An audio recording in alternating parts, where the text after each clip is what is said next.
उत्तर प्रदेश के अंदर निकाय चुनाव की तैयारियां तेज हो गई हैं। आज हमारे साथ बात करने के लिए सहारनपुर के मेयर संजीव वालिया जी हैं। उनसे पूछेंगे किस तरीके का उनका पिछले 5 सालों का कार्यकाल रहा है, क्या क्या विकास कार्य सहारनपुर के अंदर हुए हैं। स्मार्ट सिटी की बात, महानगर की बात तमाम 5 वर्षों के दौरान होती रही है।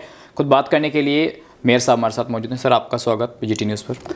धन्यवाद। बीजीटी न्यूज़ का, पश्चिमी उत्तर प्रदेश के सबसे पॉपुलर चैनल बीजीटी न्यूज़ का मैं बहुत बहुत स्वागत करता हूं। चलिए, धन्यवाद मेयर साहब।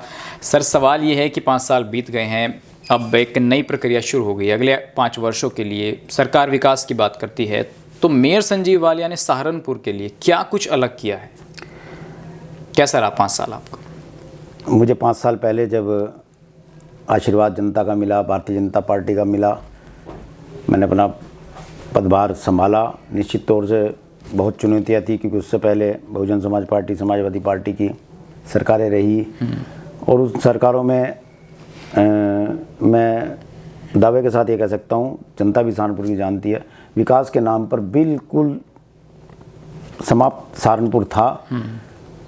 प्रकाश लोक कॉलोनी, माणक मऊ के बाद इस प्रकार की कॉलोनियों में जल भराव के कारण बच्चों के डूबने तक की खबरें उस समय, 2 या 3 बच्चे उस समय।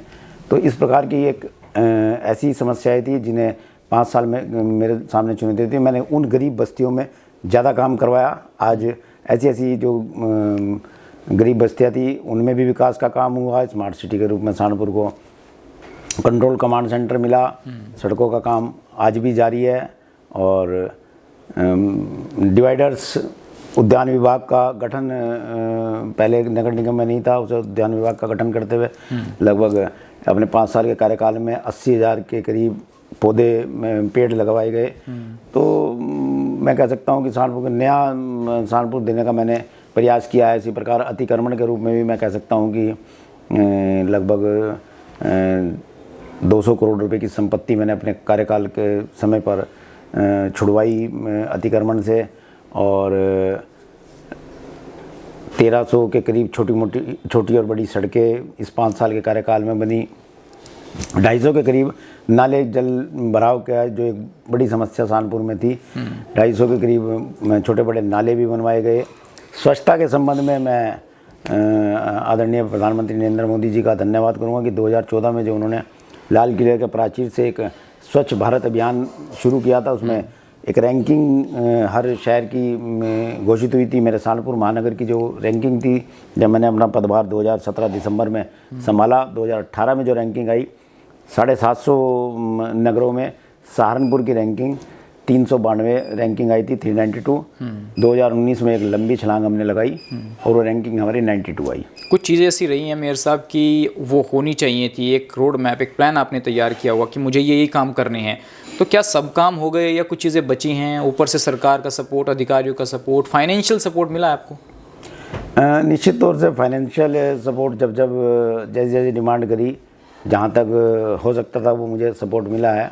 लेकिन एक मन में एक बात ज़रूर मेरे रही, और मैं आने वाली मेयर के लिए भी और जनता के लिए भी मैं ये बात ज़रूर कहूँगा कि आने वाले महापौर को सपोर्ट करते हुए, अतिक्रमण सहारनपुर की एक गंभीर समस्या है। जब जब मैं अतिक्रमण को हटाने के लिए, जहाँ जहाँ फुटपाथ पे अतिक्रमण, बाज़ारों में अतिक्रमण इस प्रकार का रहा, वहाँ व्यापार मंडल हो गए या अपने समाज के लोग हो गए, सब अपने लोग हैं सहारनपुर में, एक पार्टी से जुड़े हुए भी हो गए और पार्टी से हटके भी है। क्योंकि जब कोई एक व्यक्ति सामने आके खड़ा होता है तो एक मन में दर्द तो होता है। तो वो मैं अतिक्रमण समाप्त नहीं कर पाया। वो चीज़ें के रिलेशन में नहीं रिलेशन नहीं, मतलब वो एक मन की भावना है कि किसी को परेशान करे बगैर मैं अपना काम कर लूँ, लेकिन अतिक्रमण पे परेशान तो होना पड़ेगा और परेशान करना भी पड़ेगा। जनता को उसमें सहयोग देना चाहिए। वहाँ मैं कह सकता हूँ कि मैं कामयाब नहीं हो पाया। इसके अलावा अधिकारियों से जो बात होती है, नगर आयुक्त की बात हुई है, ज्ञानेंद्र सिंह का जो कार्यकाल रहा है, बड़ा चर्चाओं का कार्यकाल रहा। ये कहा कि पहुँच ऊपर तक है, काम नहीं हो पाएंगे, या जो मेयर साहब चाहेंगे वो नहीं होगा। क्या इस चीज़ से भी 2-4 होना पड़ा नगर आयुक्त के साथ? निश्चित तौर से कुछ समस्याएं अधिकारियों के साथ आ जाती है कि जब रोज़ का उठना बैठना, रोज़ के काम, किसी काम में कोई प्रॉब्लम, तो 19-21 वो आई है।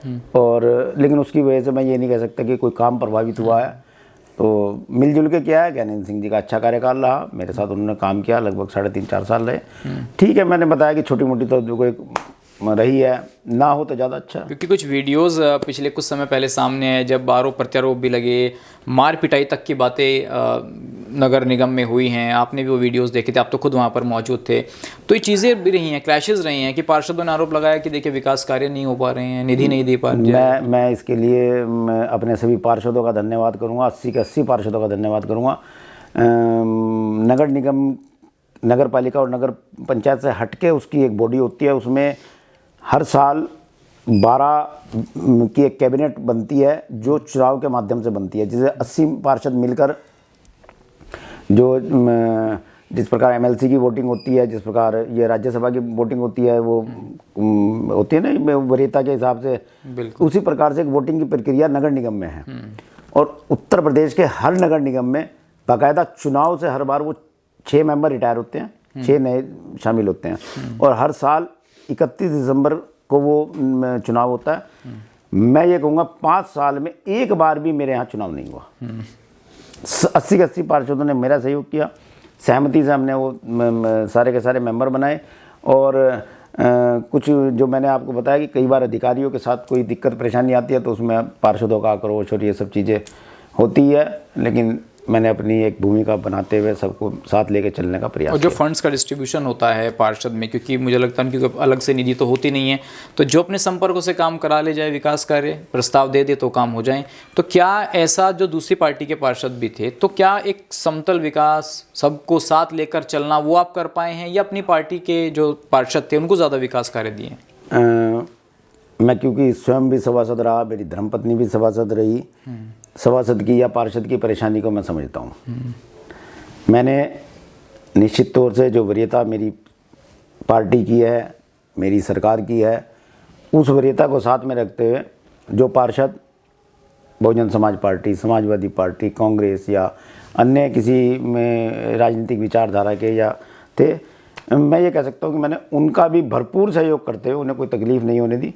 काम में 19-21 हुआ होगा, मैं उससे इनकार नहीं कर सकता, लेकिन फिर भी आप भी अगर किसी 80 के 80 पार्षदों में से पूछोगे, मैं नहीं मानता कि वो मेरे बारे में इस प्रकार का आरोप लगाते कि मेरे यहाँ उन्होंने काम नहीं करवाया। एक सवाल ये है कि देखिए बरसात का जब भी मौसम आता है तो बहुत शिकायतें हमें देखने को मिली कि देखिए पानी भराव की समस्याएं हो रही हैं, बहुत जगह जल भराव की समस्या हुई। इसके अलावा कूड़े के कई जगह ढेर, बड़े बड़े ढेर मिलते हैं। जैसे आप यहाँ से जाएंगे सर्किट हाउस की तरफ तो राइट हैंड साइड में भी एक बहुत बड़ा कूड़ा डंपिंग का एरिया बना हुआ है, जब कोई वीआईपी आता है तो उसको कवर कर दिया जाता है। तो ऐसी सिचुएशन भी है, साफ़ सफाई की बड़ी दिक्कतें हुई हैं। तो उन चीज़ों से आपको जानकारी थी या एक अंडर प्रोसेस रही हैं चीज़ें जो कंप्लीट करनी है अगले 5 वर्षों में? मैं अभी आपको बता रहा था कि जो मेरा नगर है वो 750 शहर में 2018 में 392 पे था, 2019 में 92 पे आया, 2020 में 64 पे आया, 2021 में 49 पे आया, और अब जो 6 माह पूर्व एक रैंकिंग माननीय हरदीप पुरी जो हमारे नगर विकास मंत्री है केंद्रीय, उन्होंने एक रैंकिंग घोषित करी, उसमें मेरे नगर का नंबर पूरे देश में 40वां और उत्तर प्रदेश में 3रा आया है। ये सब जनता का सहयोग और मेरे सभी पार्षदों का सहयोग, सब ने बहुत सहयोग करके हम, और जो डंपिंग ग्राउंड है वो जब मैंने अपना कार्यभार संभाला था सब ऑन रिकॉर्ड है। 140 डंपिंग ग्राउंड छोटे बड़े थे। आज की तारीख में वो डंपिंग ग्राउंड मेरा ख्याल शायद 25 के करीब रह गया। 115 डंपिंग छोटे बड़े ग्राउंड ख़त्म करना अपने आप में, और वो जो मैं 40 नंबर अपने बता रहा हूँ पूरे देश में 40वां नंबर है। अगर मेरे पास कोई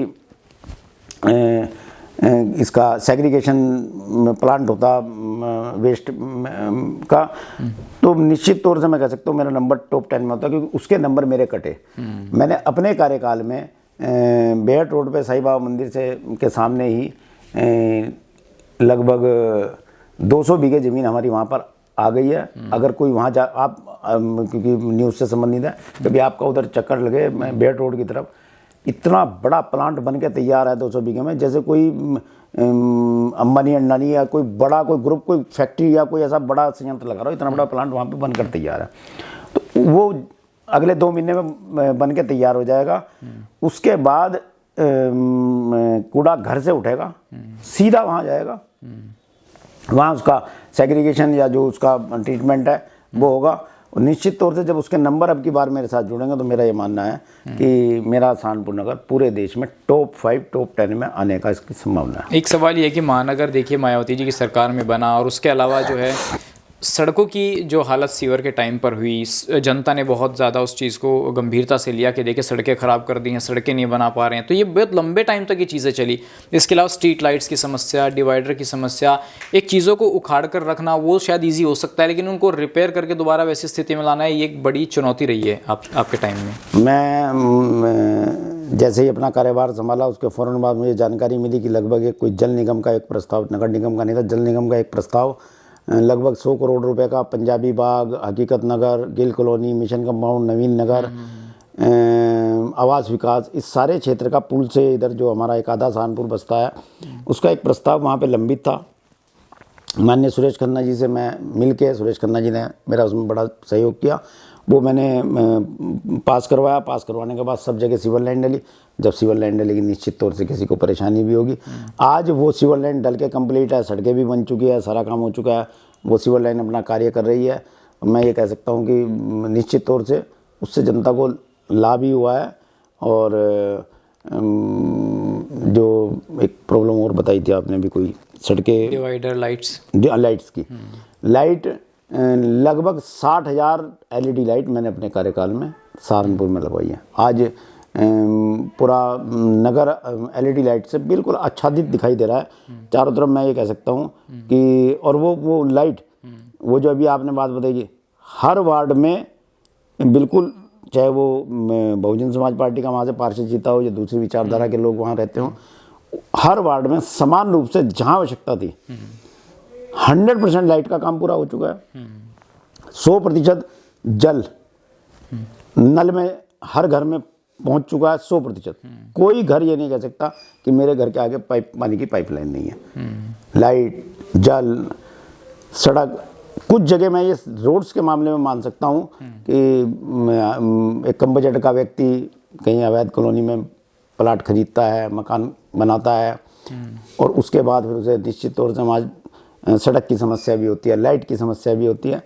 तो इस प्रकार की कुछ प्रॉब्लम्स ज़रूर है, लेकिन उसमें भी हम लोग प्रयास कर रहे हैं कि कुछ कॉलोनियाँ जो रह गई हैं आउटर्स में, वहाँ भी मेरी नगर विधायक राजीव कुंवर जी से भी वार्ता हुई है। कुछ पैसा हमने अब डूडा के माध्यम से अलॉट करवाया, तो ध्यान चारों तरफ है हमारा।